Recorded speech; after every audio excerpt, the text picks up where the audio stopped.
grade 9 in the American Diploma program everywhere. This is the second video in this wonderful book, Grammar for Writing for grade 9, about clauses. So we are doing chapter 8. This is it. In the first lesson, we talked quickly, lesson 8.1. We talked about independent clauses and subordinate clauses. We said that independent clauses have three things. They have a subject, verb, and complete meaning. And subordinate clauses have a subject, a verb, but there is a word in them that stops the meaning from coming through. So they're called subordinate clauses because they don't make sense. Right, so today is the second lesson, which is about adverb clauses. This is lesson 8.2. In this lesson, we have four objectives. The first one is to tell what adjective clauses are and what they describe. And the second one is to identify words which might signal adjective clauses. And the third one is to identify when and when not to use adjective clauses with a comma. And the fourth one is to identify when to start adjective clauses with who and when to start adjective clauses with whom. Let's get started. Here they say, you will learn about three kinds of subordinate clauses: adjective clauses, adverb clauses, and noun clauses. This will be lessons 8.2, 8.3, and 8.4. So not all of these will be in this lesson. They're actually in this lesson and the two lessons after. Let me shut the window because it's a bit too noisy in here. Sorry. Right, so let's get started. First objective, to tell what an adjective clause is and what it describes. An adjective clause is a subordinate clause, so it cannot stand alone, that can function as an adjective. So the whole sentence, the whole clause actually functions as an adjective. It modifies a noun or a pronoun. Makes sense, because this is what an adjective does. It modifies a noun or a pronoun, and that's why we call it an adjective clause. Now, an adjective clause can follow the word it modifies. Or an adjective clause follows the word it modifies. So here, Dave, comma, who is 6 feet tall, comma, is Elaine's boyfriend. Second sentence, he is the person whom I told you about in my letter. And the third one, San Diego is the city where he grew up. So here we have three sentences, and the bold-faced clauses are adjective clauses. Why is this an adjective clause? Because it describes the noun, Dave. And why is this an adjective clause? Because it describes the noun, person. And why is this here, where he grew up, is an adjective clause? Because it describes the noun, city. All right. Look for the introductory words listed on the right. There'll be the words here. Often, but not always, they signal the beginning of an adjective clause. These words are generally called relative pronouns and relative adverbs. Most of these words also function as other parts of speech. Let's explain this in detail a bit. Look at the introductory words listed on the right. So here are the words. They read relative pronouns, that, which, who, whom, and whose, and relative adverbs. And surprisingly, they read then, when, and where. Why I'm saying surprisingly? Because I think there's a mistake here. So what I want you to do now is to get a pen, cross out the word then, and write the word why instead. W-H-Y. Excuse my handwriting. I'm using this to write on the screen. Right. So relative adverbs are why, where, and when. You have to change this in your book. It's a typo in the book. So these words here, they often start an adjective clause. Why are they saying that? Because some of these words function as other parts of speech. Let's take the word where, for example, or why, or when. These words can be adverbs, they can be conjunctions, and they can be pronouns. I don't want to confuse you too much. All what you need to know is if any of these words here come at the beginning of a clause and that clause describes a noun or a pronoun, then it's an adjective clause. Hopefully that's clear enough. So these words here signal the beginning of an adjective clause oftentimes, but not always.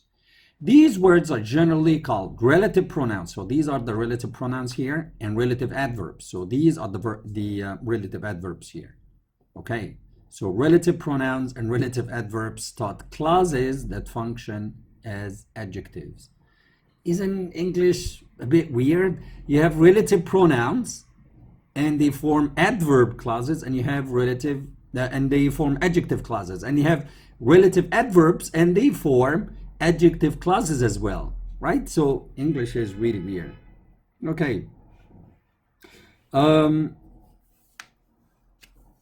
You must know, right? So as I said, you have to know when these words come whether they start a clause that modifies a noun. If they do, then the that clause that they had spearhead is an adjective clause. All right, you will find that some of these words are repeated in the two lessons after, lessons 8.3 and 8.4.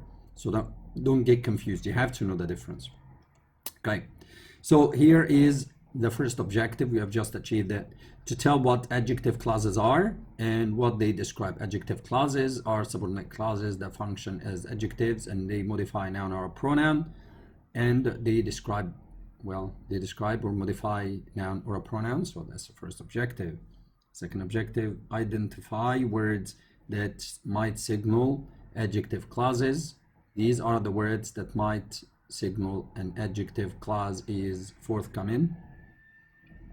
And the third one is to identify when or when not to use adjective clauses with a comma. This part here is, in my opinion, not all that important, but we'll read it anyway, and then we'll move on to when to use adjective clauses with a comma. So let's read this. An introductory relative pronoun might be dropped out or omitted from the sentence. Read aloud the sentences below. You will see that they make sense without the bracketed words. Where is the CD I lent you? Or where is the CD that I lent you? Now look at this. That I lent you modifies CD, and CD is a noun. So this is an adjective clause. Now, do we have to have the words, the relative pronoun that? No, we don't have to have it. We can drop it. In the second sentence, Sarah is the person whom you should see, or Sarah is the person you should see. So again, we can drop the word whom and still the sentence makes sense. And this here would still be called an adjective clause, right? Now, let's go to the third objective, which is to identify when to use adjective clauses with a comma and when not to. Now, we studied this before when we talked about a positive. Your teachers most probably taught you this in class, but let's go over it again. We're not talking about a positive this time. We're talking about adjective clauses. When an adjective clause is essential to the meaning, it's important in the sentence, to the meaning of the sentence, it should not be set off from the rest of the sentence with commas. So you should not use a comma before it and a comma after it. You should leave it without any commas. Just put it there in the sentence. But when an adjective clause is non-essential or not important, it's set off with commas. So we have to use a comma before it and a comma after it. We're talking about adjective clauses. An essential clause adds information that is necessary to our understanding of that sentence. And a non-essential clause adds information that's not really all that important. That's not necessary. The examples were explained. Let's take essential clauses. So essential, no commas. Non-essential commas. I'll say it again so that you remember this rule is really important. essential no commas and non-essential commas. So it's the other way around. So look at this. Every player who hits a home run receives a trophy. So not that every player receives a trophy. No, that's not true. Only those who hit home runs. If you're into American sports, you will know what that means. So every player who hits home run. So here, the clause, the adjective clause that modifies the word player who hits a home run is not set off by commas because it's important for our understanding of this sentence. So we should not use a comma. Let's take an example from non-essential clauses. Non-essential, so we use a comma, as I said. The players who vary in age from 8 to 12, so that's their age range, wear blue uniforms. Now, if we say the players wear blue uniforms, will it really be wrong from the original sentence, which is the players who vary in age from 8 to 12? No, it's not. So this is extra information that's not necessary for our understanding of the whole sentence. That's why we set it off by comma. So you see the comma here after players and the comma here after 12. Now, let's take another example. Essential clauses. We're already 11 minutes. Oh my God. Now, Jeff is looking for the dog that bit his sister yesterday. So Jeff is not looking for any dog. He's looking for a specific dog. The dog that bit his sister yesterday. I feel sorry for his sister. So this here is an adjective clause because it modifies the dog, and it's essential for our understanding of the sentence because it's not looking for any dog. So you cannot use a comma with it. So it's essential, no commas. Here, the dog is a black poodle. So we know what type of dog he's looking for. Now, the dog which no one recognized. Will it really make all that difference if we don't say this, which no one recognized? No, it will not. It will not affect our understanding of the sentence. So we don't have to use commas with this. So the dog, which no one recognized, the black poodle. Here, which no one recognized, modifies dog. So it's an adjective clause because that is a noun. And we said this adjective clause here with 2 commas because it's not important. Well, so we have achieved so far 3 goals out of the 4 that I said at the beginning of the lesson. You know what an adjective clause is and what it describes. We identified words that go at the beginning of adjective clauses, and we have just talked about when and when not to use commas with adjective clauses. This here, they're telling you about another name for essential, which is restrictive, and non-essential, which is non-restrictive. It helps to know this. Now, this is the lesson basically for objectives. You need to know what an adjective clause is and what it describes.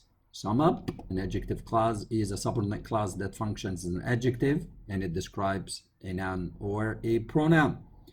And what words signal in adjective clause? These are the words that signal an adjective clause, but not necessarily. You have to make sure that the clause you're talking about or the clause you're trying to identify actually describes a noun. And the third objective today was to identify when and when not to use adjective clauses with commas. As I said, if the meaning of the adjective clause is important in the sentence, then no comma. Important, no commas. Well, if it's not important, then use commas. So it's the other way around.